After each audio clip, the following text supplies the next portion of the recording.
해마다 고난 주간이 되면 우리는 예수님의 고난과 십자가를 묵상합니다.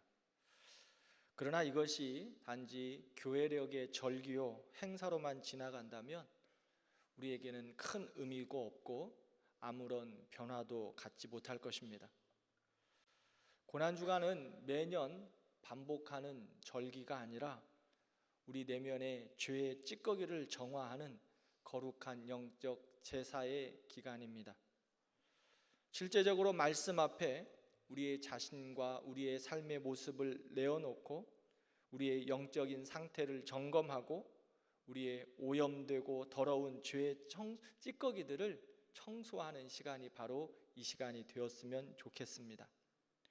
그러므로 우리 교회와 성도들이 고난주간을 특세와 함께 보내며 영적으로 더욱 정결하고 성숙하여 예수 그리스도의 흔적을 더욱더 선명하게 새기는 귀한 시간이 되기를 기도합니다.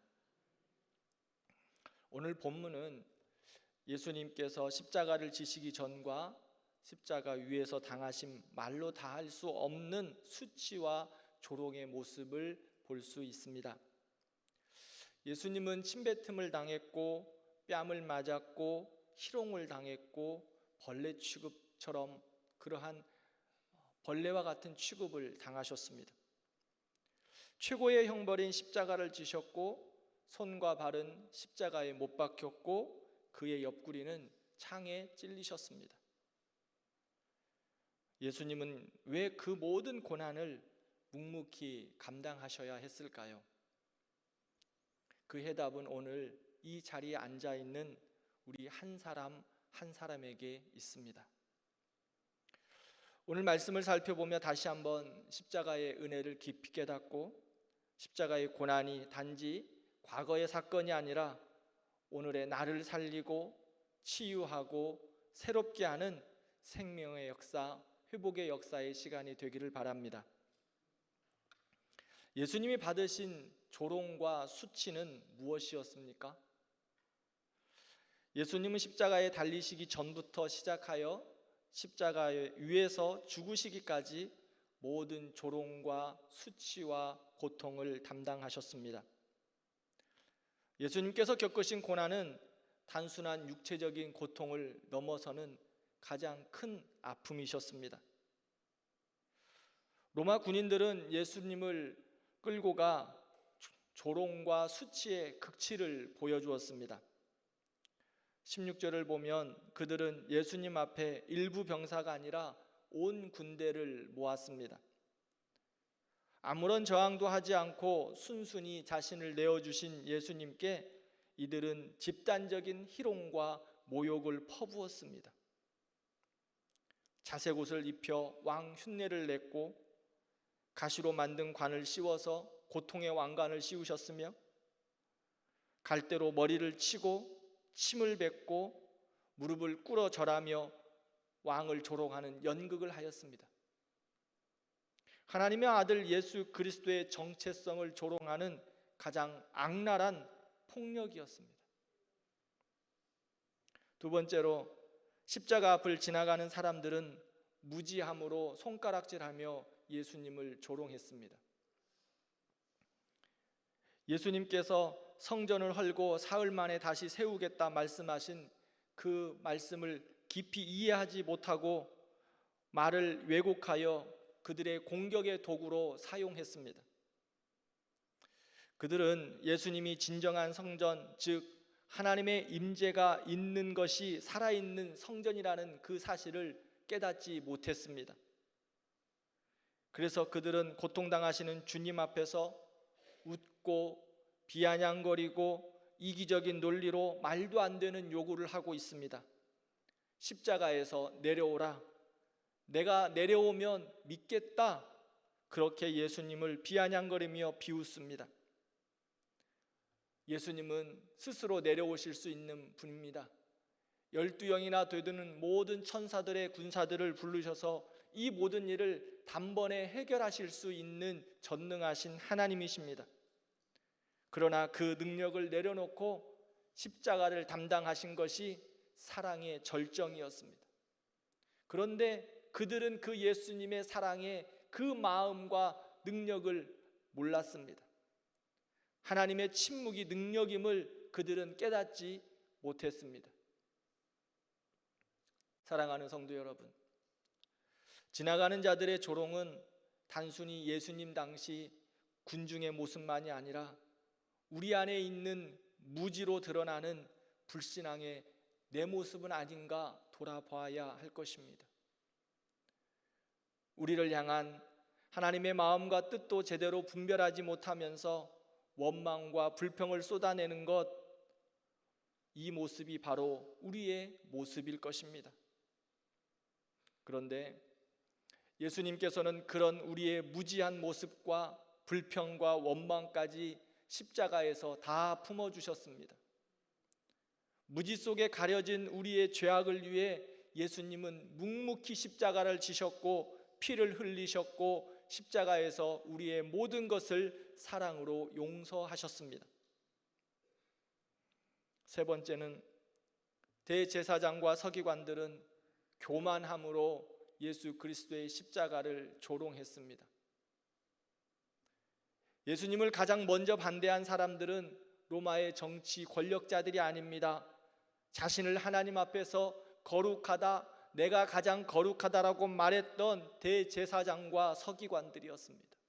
즉 종교 지도자들, 하나님을 안다고 하는 자들이 예수 그리스도를 가장 먼저 비난하고 비판했다는 겁니다. 그들은 예수님께서 행하신 기적도 보았습니다. 사람들을 살리는 말씀도 들었습니다. 무리를 먹이시고 병든 자를 고치시는 일도 보았습니다. 그럼에도 불구하고 그들은 예수님을 인정할 수 않습니다. 왜 그렇습니까? 예수 그리스도의 은혜와 능력이 있음에도 불구하고 자기의 체면과 지위, 종교적인 형식들을 지키기 위해 끝까지 예수님을 조롱하고 비난하고 거짓을 말하고 십자가를 지게 했습니다. 그들의 교만이 예수 그리스도를 십자가에 못 박았다는 것입니다. 31절에 보면 남은 구원하면서 자기는 구원할 수 없다라고 그들은 예수님에 향하여서 말합니다.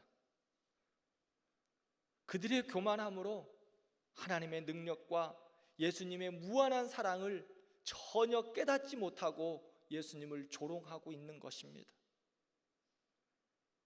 예수님은 능력이 없어서 자신을 구원하지 않는 것이 아닙니다. 우리의 구원을 위하여, 우리의 죄를 용서하시기 위하여 예수님께서는 자기를 부인하시고 십자가를 지셨습니다.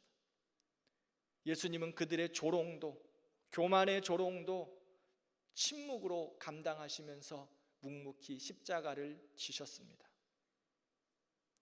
네 번째로는 함께 십자가에 못 박힌 자들은 어리석음으로 예수님을 조롱했습니다. 예수님과 함께 십자가에 못 박힌 강도 중 하나는 바로 옆에 죄 없으신 예수님이 있음에도 불구하고 깨닫지 못하고 어리석음으로 예수님을 조롱합니다. 누가복음 23장을 보면 내가 그리스도냐? 너와 우리를 구원하라. 그 옆에 생명의 주가 있음에도 불구하고 회개하기는커녕 비웃고 비아냥거리고 예수님을 향하여 조롱합니다. 죄인인 인간이 죄 없는 하나님의 아들을 비난하고 비웃고 있습니다. 어리석음을 볼 수 있습니다. 지금 그는 유일한 구원자 예수 그리스도를 만나고 있음에도 불구하고, 가장 가까운 곳에서 만나고 있음에도 불구하고 예수 그리스도의 구원을 조롱하며 스스로 멸망의 길을 자처하고 있습니다. 우리의 영적 무지로 인해 어리석음으로 빠지지 않게 우리도 주의해야 할 것입니다. 어리석음으로 인해 주님을 십자가에 다시 못 박는 그러한 무지가 우리에게 없어야 할 것입니다. 예수님께서 이렇게 수치와 조롱을 당하신 이유가 무엇일까요? 로마의 군사들로부터 시작해서 함께 십자가에 못 박힌 자에게까지 예수님은 수치와 조롱을 당하셨는데, 이렇게 수치와 조롱을 당하신 이유가 무엇일까요? 예수님께서 조롱을 당하신 것은 단순히 세상이 악해서만 아닙니다. 예수님이 그 모든 수치와 조롱을 감당하신 이유는 바로 우리의 허물 때문이었습니다. 세상 때문이 아니고 다른 사람 때문이 아니고 바로 나의 허물과 나의 죄악 때문에 예수님께서 그 많은 수치와 조롱과 고통을 친히 담당하셨습니다. 이사야서 53장 말씀을 함께 읽겠습니다. 그는 실로 우리의 슬픔을 당하였거늘 우리는 생각하기를 그는 징벌을 받아 하나님께 맞으며 고난을 당한다 하였노라. 그가 찔림은 우리의 허물 때문이요 그가 상함은 우리의 죄악 때문이라.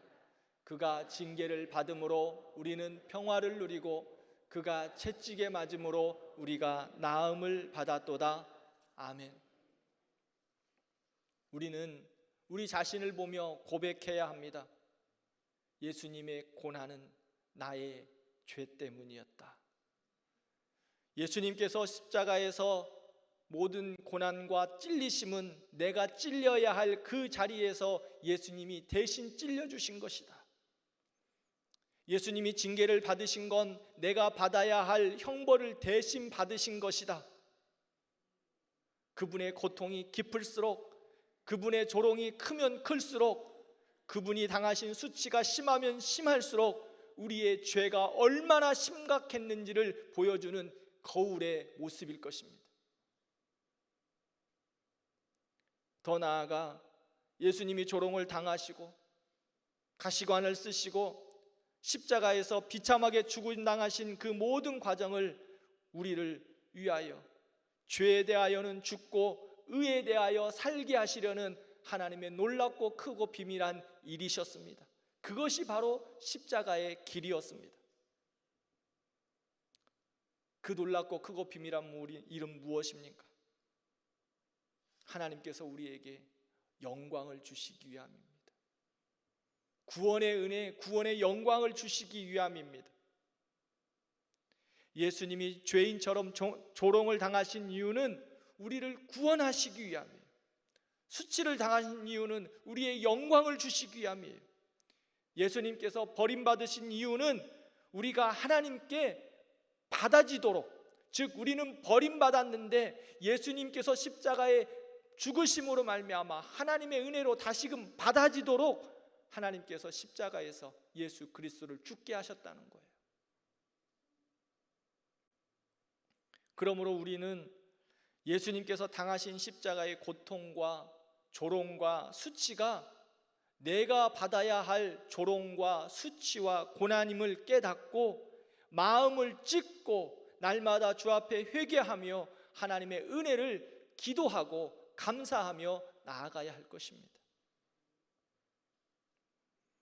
세 번째로는 예수님이 감당하신 십자가의 수치와 조롱이 우리의 죄악 때문이라면 이제 우리는 어떻게 해야 할까? 이것이 바로 우리의 삶의 모습에 어떻게 드러나야 할까입니다.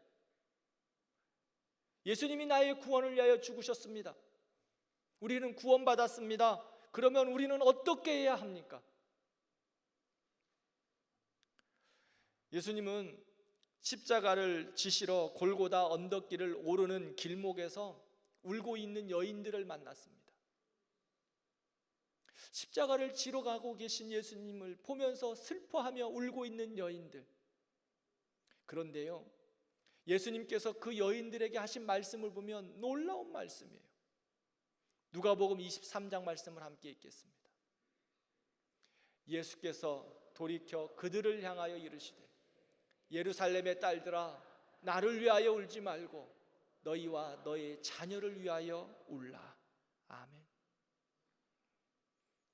십자가를 감당하시기 위하여 예루살렘으로 올라가시는 그 예수님을 바라본 여인들은 슬피 울었어요. 예수님 때문에 울은 것 같아요. 그런데 예수님께서는 그들을 향하여 말합니다. 나를 위하여 울지 마라. 너희 자신을 위하여 울어라. 그리고 너의 자녀들을 위하여 울라라고 그 여인들에게 말씀하셨습니다.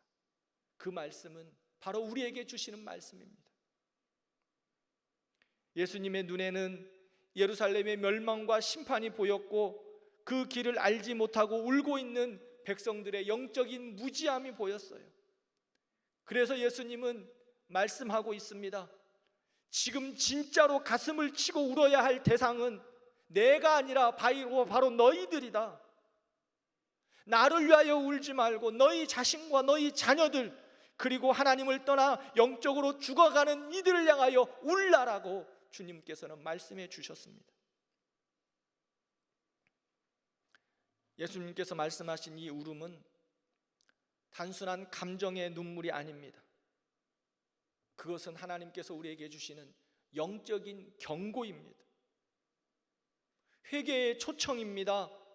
중보자의 책임을 감당하라는 책임의 말씀입니다. 사랑하는 성도 여러분, 누구를 위하여 울어야 합니까? 십자가를 지러 가시는 예수님께서 우리에게 분명히 말씀하셨습니다. 너희는 어떻게 해야 되는가? 너희 자신을 위하여 울라. 너희 자신을 위하여 울어라. 우리는 예수님의 십자가 앞에서 우리 자신의 죄악들을 돌아보고 우리의 자신의 구원을 위해서 십자가에서 죽으신 예수 그리스도를 바라보며 울어야 합니다. 우리는 얼마나 신앙의 형식에 익숙해 있고 회개 없이 예배를 드리며 감동 없이 말씀을 듣고 은혜 없이 살아가는지 모릅니다. 우리는 너무 쉽게 죄에 무뎌지고 은혜 없이 살아가면서도 다 괜찮은 줄 압니다. 그리고 꽤 괜찮은 그리스도인이라고 이야기합니다. 그러면서 회개의 눈물이 없이 영혼은 메말라 가고 있습니다. 우리가 울어야 할 이유는 인생이 어려워서가 아니라 내 영혼이 메말랐기 때문에 우리는 울어야 합니다. 예수님은 십자가를 지시면서 우리에게 너는 지금 너 자신을 위하여 울고 있느냐라고 우리에게 묻고 계십니다. 내가 지은 죄, 내가 무시했던 말씀, 내가 자랑 삼았던 교만, 내가 가볍게 여긴 거짓, 우리의 정욕과 음행, 이 모든 것이 예수님을 십자가에 못 박히게 했습니다. 그러므로 우리는 우리의 죄를 용서하시기 위하여 십자가를 지신 예수님의 사랑 안에서 우리의 자신을 돌아보며 울어야 합니다. 더 나아가 이제는 죄와 피 흘리기까지 싸우기 위하여 우리는 자신을 위하여 울고 하나님 앞에 서야 할 것입니다. 둘째로 누구를 위하여 울라라고 말씀했습니까? 자녀를 위하여 울라라고 말씀하십니다. 너희 자녀를 위하여 울라. 욥은 그 자녀들이 죄를 지었을까 염려하여 매일 하나님께 번제를 드렸다고 성경은 말합니다. 욥기 1장 5절을 보면 혹시 내 아들들이 죄를 범하여 마음으로 하나님께 배반하였을까라고 말합니다. 여기서 참 중요한 것을 보면 혹시라는 단어입니다. 확실하지 않아도 욥은 내 자녀들이 혹시나 죄를 짓지 않았을까, 하나님을 배반하지 않았을까, 이러한 가능성만을 가지고 가슴을 치며 자녀들을 위하여 울었습니다. 이것이 바로 부모의 기도입니다. 우리가 감당해야 할 기도의 자리라는 거예요. 그리고 또한 더 나아가서 중보자의 마음입니다. 뭔가 확신이 있어서가 아니라 책임이 있어서 우는 겁니다. 하나님께서 우리에게 맡겨주신 그 사명, 자녀들의 양육의 사명, 우리 교회를 섬겨야 하는 그 사명, 그 책임이 있어서 우는 거예요. 어떠한 직분자만 우리에게 울으라고 말씀하는 것이 아닙니다. 하나님의 백성으로 주신 책임이 있기에 우는 거예요. 부모로서의 책임, 집사로서의 책임, 장로로서의 책임, 목사로서의 책임, 하나님 사람으로서의 책임이 있기에 하나님은 울라라고 말씀하고 계시는 거예요. 그 하나님의 사람들이 울기에 보호하신다고 말씀합니다. 사랑하는 부모 여러분, 사랑하는 성도 여러분, 그 책임을 가진 자는 문제를 미리 막기 위해 기도하는 사람입니다. 일이 터진 이후에 기도하는 것이 아니라 책임을 지고 그 문제가 터지기 전에 미리 기도하는 사람들이 바로 책임 있는 사람이에요. 그것이 바로 믿음의 부모, 영적으로 믿음의 중보자들이 감당해야 할 일입니다. 특별히 우리의 자녀 세대는 세상의 유혹 속에 방황하며 신앙을 잃고 교회를 떠나는 사람들이 많습니다. 우리 자녀들의 환경을 한번 살펴보면 얼마나 죄의 유혹이 많은지 모릅니다. 그들은 다 아는데 부모님들만 잘 몰라요. 저도 마찬가지고요. 그러면 부모가 모른다고 방관하시겠습니까? 아니면 아이들을 쫓아다니면서 자녀들을 통제하시겠습니까? 우리가 할 수 있는 것은 자녀들을 하나님께 맡기고 그들을 위하여 눈물로 기도하는 거예요. 우리 주님께서 십자가를 지시기 전에 우리에게 말씀하신 게 뭐예요? 너희 자녀를 위하여 울라. 자녀들을 통제하거나 자녀들을 무언가 어떻게 하는 것이 문제가 아니라 그들을 향하여 울라라고 말씀하고 있어요. 자녀들이 나이가 조금만 먹으면 부모님들의 말을 다 잔소리로 여깁니다. 듣지도 않죠. 그러면 어떻게 해야 합니까? 우리가 자녀들을 하나님 앞에서 잘못 키운 것에 대해서 철저하게 회개하고 너희 자신을 위하여 울라라고 말씀하셨으니 먼저 우리가 하나님 앞에 철저하게 회개하고 울어야 하고 그 다음 하나님, 이제는 하나님이 우리 자녀 맡아주십시오. 우리 하나님이 우리의 자녀들과 우리의 자손들을 하나님이 책임져 주십시오. 철저하게 눈물로 통회하며 울라라고 주님께서는 우리에게 말씀하고 있습니다. 그럼에도 불구하고 자녀들을 위하여 방관하고 계시겠습니까?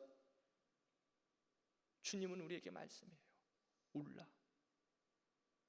그들의 아픔과 죄악을 위하여 기도의 무릎을 꿇고 울어야 할 때입니다. 누가 우리의 자녀들을 위해서 울어줄 거예요? 누가 우리 주의 몸된 교회에 책임을 지고 누가 울어줄 거예요? 주님은 우리에게 말씀합니다. 책임을 가진 너희들아, 그리고 먼저 부름받은 하나님의 백성들아, 너희의 자녀를 위하여 울라. 죽어가는 영혼들을 향하여 울라. 너희의 몸된 교회를 향하여 울어라. 우리에게 명령하고 계십니다. 셋째로는 우리는 우리 나라를 품고 울어야 합니다.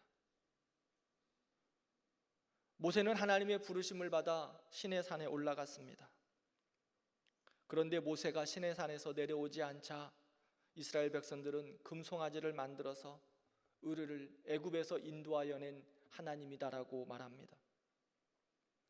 하나님은 이 모습을 보고 이스라엘 백성들을 다 멸하고 모세를 통해서 내가 새로운 민족을 세우겠다 말씀하셨습니다.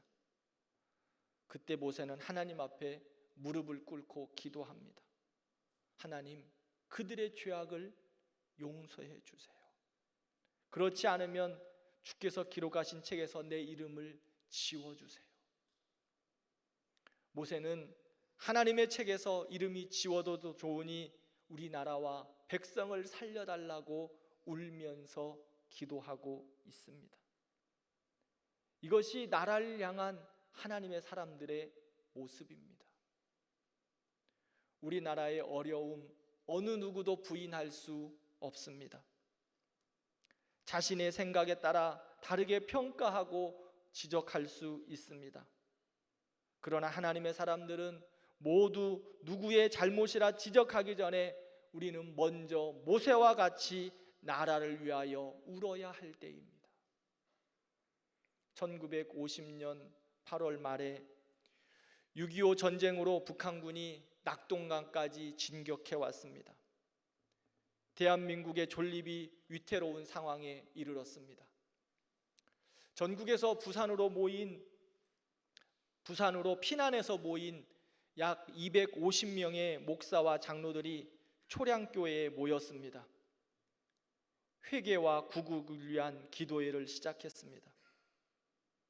참석자들은 일제감정기 신사참배와 해방 이후 교회의 분열들, 나라의 문제들을 가지고 회개하며 밤낮으로 철야하며 기도하기 시작합니다. 이러한 간절한 기도회가 시작된 지 3일 후에 9월 15일 메가더 장군이 이끄는 인천 상륙작전이 성공적으로 기적적으로 이루어졌습니다. 이 일을 통하여 전쟁의 모든 판세는 역전되었습니다. 당시 참석자들은 이 기적적인 승리를 하나님의 기도의 응답으로 보았습니다. 사람들은요, 이 일을 우연이라고 말합니다. 그러나 하나님의 사람들은 알 수 있습니다. 영적인 눈을 뜨러 볼 수 있습니다. 하나님의 백성들이 나라를 위해 무릎 꿇고 기도하기 시작할 때 하나님은 일하셨습니다. 대한민국을 나라에서 위험에서 건져 주셨습니다. 지금은요, 우리 나라를 위하여 기도해야 할 때입니다. 나라를 위하여 불평과 원망의 입은 틀어막고 울어야 할 때입니다. 말씀을 맺겠습니다. 예수님은 수치와 조롱을 당하시고 가시관을 쓰시고 십자가에 못 박혀 죽으셨습니다. 예수님의 조롱당하심과 십자가의 죽으심의 중심에는 바로 나의 죄가 있습니다. 그 자리는 내가 서야 할 자리입니다. 내가 지어야 할 십자가입니다. 예수님이 당하신 조롱과 수치와 채찍은 바로 내가 받아야 할 것입니다. 그런데도 예수님은 한마디 변명도 하지 않으시고 십자가를 지셨습니다. 사랑하는 성도 여러분, 예수님이 당하신 조롱과 수치 바로 나 때문인데, 예수님의 십자가와 고통이 바로 나의 죄 때문인데 우리는 지금 어떻게 하고 있습니까? 주님은 오늘 또 우리에게 말씀합니다. 나를 위하여 울지 말고 너 자신과 너의 자녀들을 위하여 울라. 고난주간을 보내면서 늘 그 절기에 맞춰져 있는 시간들이 아니라 주님은 십자가를 지고 가는 우리들에게 다시 한번 말씀하고 계세요. 너희 자신을 위하여 울라. 그리고 너희 자녀를 위하여 울라. 고난주간 우리는 십자가를 바라보며 죄로 무뎌져 있는 내 영혼의 냉담함 때문에 울어야 합니다. 우리 자녀들이 믿음을 잃고 방황하는 아픔을 나의 가슴에 품고 울어야 합니다. 죄로 무너져가는 예루살렘을 바라보며 통곡하신 예수님처럼 우리도 나라를 우리의 가슴에 품고 울어야 합니다. 예수님은 우리에게 눈물의 자리를, 그리고 중보 기도자의 사명을, 책임을 맡기셨습니다. 그러므로 이제는 십자가 앞에 납작 엎드려 울어야 합니다. 나의 연약함과 죄를 보며 울어야 합니다. 내 자녀와 가정을 위해 눈물로 기도해야 합니다. 민족과 교회를 보며 다시 무릎을 꿇어야 합니다. 사랑하는 성도 여러분, 십자가의 능력은 여전히 살아 있습니다. 그 십자가는 오늘도 우리를 향하여 부르고 계십니다. 그 사랑은 지금도 우리의 눈물을 기다리고 계십니다. 예수 그리스도의 흔적을 가지고 울어야 할 때입니다. 너희 자신을 위하여 울라.